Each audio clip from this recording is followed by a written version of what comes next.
My name is Sharon Dolin.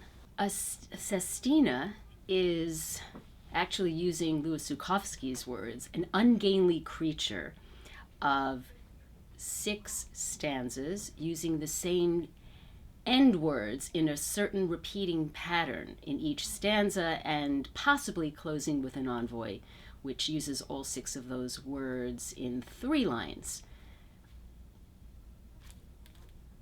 It's meant to drive you crazy.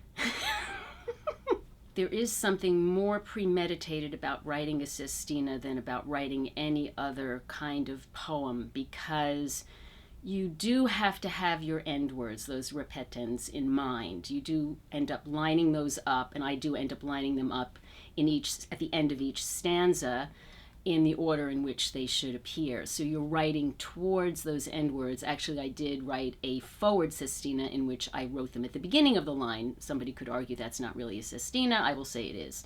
So you are more premeditated, and then the idea is, how can you make sure you have lots of enjambment, because you don't want to keep stopping at that end word, and how can you play with those end words? So you want to have words like I have a poem in the Sestina Anthology where I use the word trample, trampoline. I sort of want to play around with the end words so they can turn into other words. So you want to make sure you keep things from getting boring.